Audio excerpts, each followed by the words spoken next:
Section 10.5 is area and arc length in polar coordinates. In this section, we're going to learn how to find the area of polar graphs as well as the arc length for polar graphs. Within area, we're going to look at area inside of a polar graph, the shared area between two different polar graphs, and area inside of one graph and outside of the other. Now, before we look at the formula that we're going to use to find area in polar, let's first recall the area of a sector of a circle. Now, the area of a sector of a circle uses the formula A equals 1/2 times theta r squared, where theta is measured in radians. If we want to find the area of a polar region, so let's say that this guy here is my polar graph, and we're going to call this here r equals f of theta. And I wanted to find this yellow region right here that's between theta equals alpha and theta equals beta. What I could do is partition that area into n equal subintervals, where each one of these subintervals moves delta theta units away. So I'm going to move here delta theta units away from theta sub 1. I'm going to here move delta theta units away from theta sub 2. Then I'm moving delta theta units away from theta sub 3. And then I'm going to move delta theta units away from theta sub 4. So notice here I've broken it up into 1, 2, 3, 4 different subintervals. Now each one of these subintervals will use this formula to find the area of that particular sector. Just like we learned in Calculus 1 with area under a curve, the more subintervals that we have, the more accurate representation of area we're going to have. Therefore, we say as a limit definition that area is equal to 1/2 times the limit as n goes to infinity of the sum from I equal 1 to n of the function at theta sub I squared times delta theta. But again, this is just a limit definition of the definite integral. Therefore, when we're trying to find the area of a polar curve, so area of a polar region, we're going to use this formula right here. It says the area from alpha to beta of some polar graph is going to equal 1/2 times the integral from alpha to beta of r squared d theta. Now, when we're finding the area of a polar graph, we have to be really careful that the limits of integration that we choose trace our curve only once. So when we choose our alpha and our beta, we have to ensure that we are tracing the curve as much as we need to and only tracing it once. In order to ensure that, what we are going to use are tangents at the pole and the graph of our function to determine the limits of integration. So let's practice doing all of this for the next few examples. We want to find the area of the region, and in this case I want it to be the interior of r equals 1 plus the cosine of theta. Recall, the area formula that I listed above was area equals 1/2 times the integral from alpha to beta of r squared d theta. Well, I know what r is, but I need to figure out what are those limits of integration. To find those limits of integration, I'm going to graph this. Well, I have r equals 1 plus the cosine of theta. That's a cardioid. Let's say that you don't remember it's a cardioid. Remember, you can always put this into the graphing calculator, and the graphing calculator will graph it for you and show you that you're a cardioid. So I'm going to graph it because it's cosine and it's a cardioid.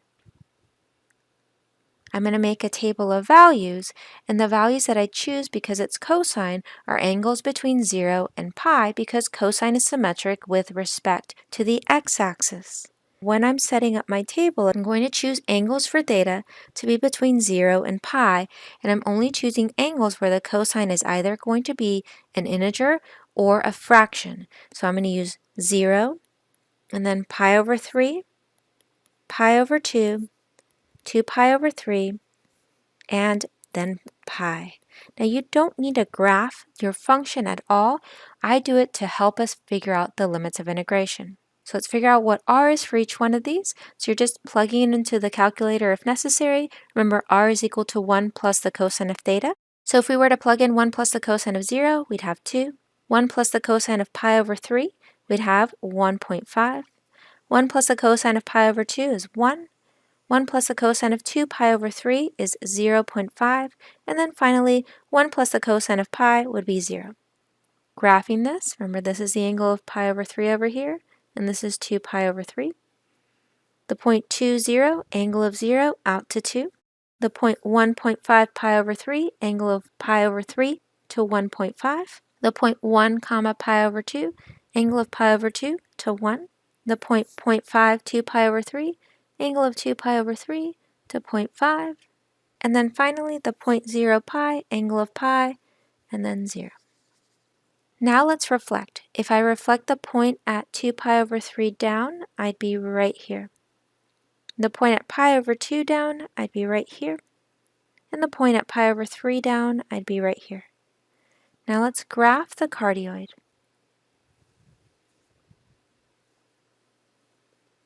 So I need to find the area of the interior of this cardioid. So I need this whole entire yellow area right here. I need to find the limits of integration. Well, it took from 0 to pi to graph half of it. So the whole entire thing would be graphed from 0 to 2 pi.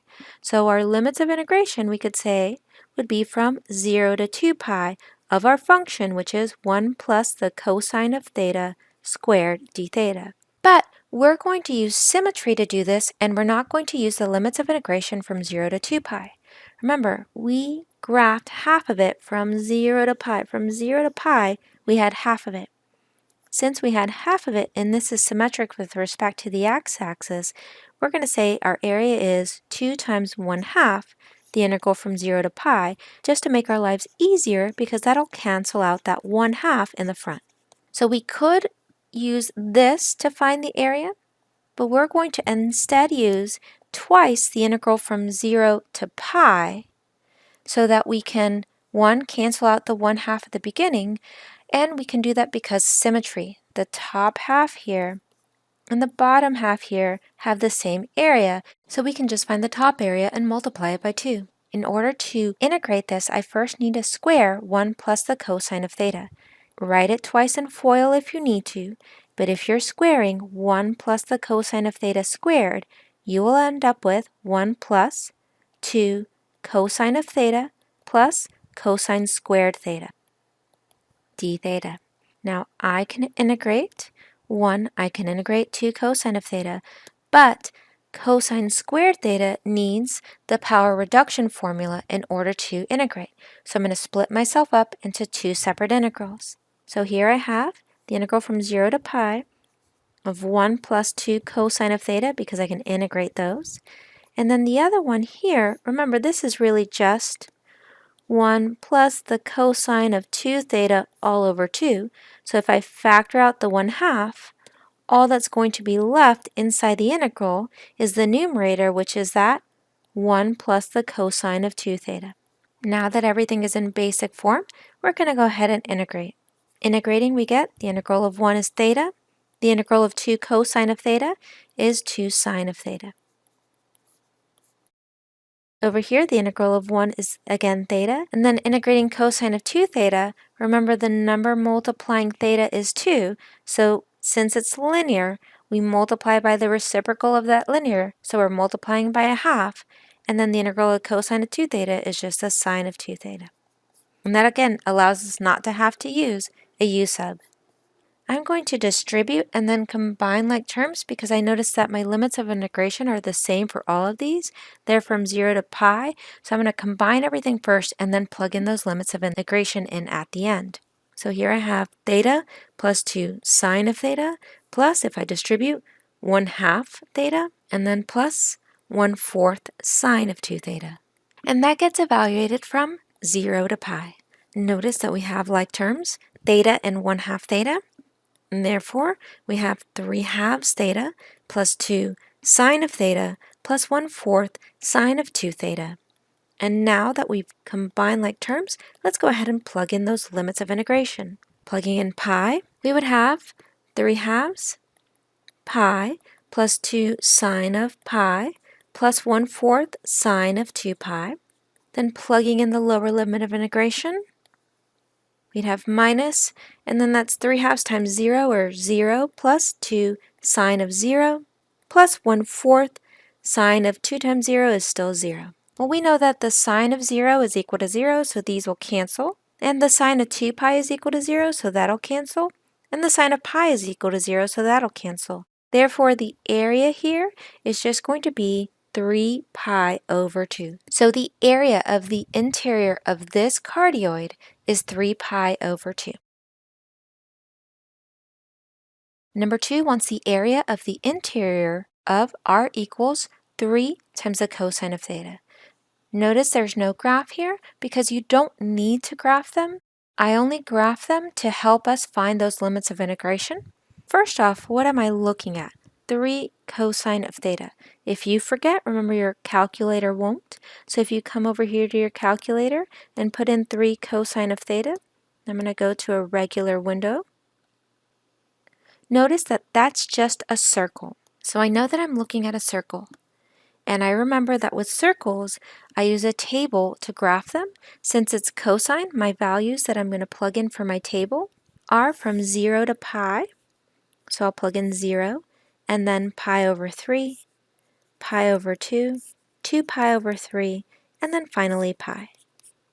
Using a calculator if you need to, 3 times the cosine of 0 is 3. 3 times the cosine of pi over 3 is going to be 1.5. 3 times the cosine of pi over 2 is 0. 3 times the cosine of 2 pi over 3 is negative 1.5. And finally, 3 times the cosine of pi is negative 3.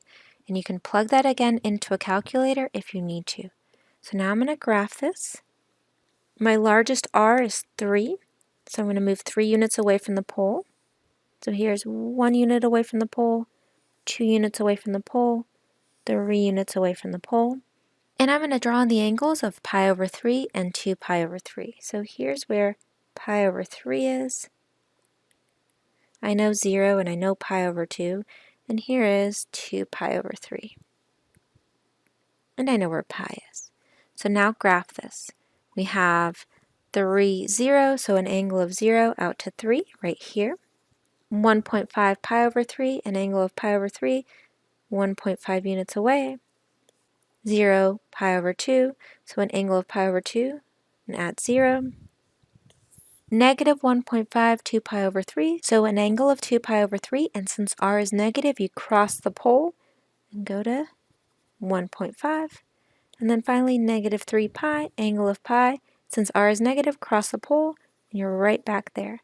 So if we were to draw this circle, notice that from 0 to pi, we drew the whole entire circle, not half of it like we did with the cardioid before, but the whole circle was drawn from 0 to pi. Therefore, when we're setting up our area, remember our area is equal to 1/2 times the integral from alpha to beta of r squared d theta. We can't multiply it by 2 like we did our last one. Remember, r here is 3 cosine of theta, because 0 to pi this time gave me the whole entire circle.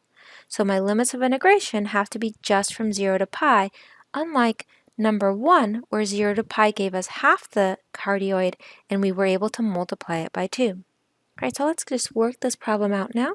So if I square 3 cosine of theta, I end up with 9 cosine squared theta. I can factor out the 9, and I know for cosine squared theta, I'm going to have to use that power reduction formula. So that power reduction formula for cosine squared, remember, is going to be 1 plus the cosine of 2 theta all over 2. So I'm going to take that all over 2 and factor it out, and just put the 1/2 on the outside.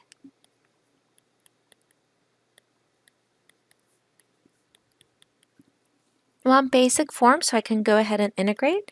This becomes 9 over 4 on the outside.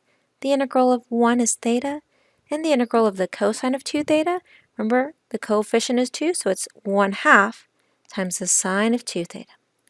And that gets evaluated from 0 to pi.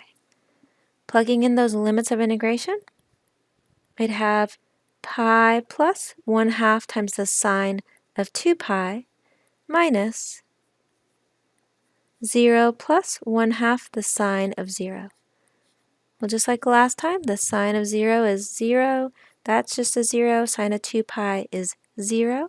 Therefore, the only thing that's left is pi, and that means that the area of the interior of my circle here is 9 pi over 4.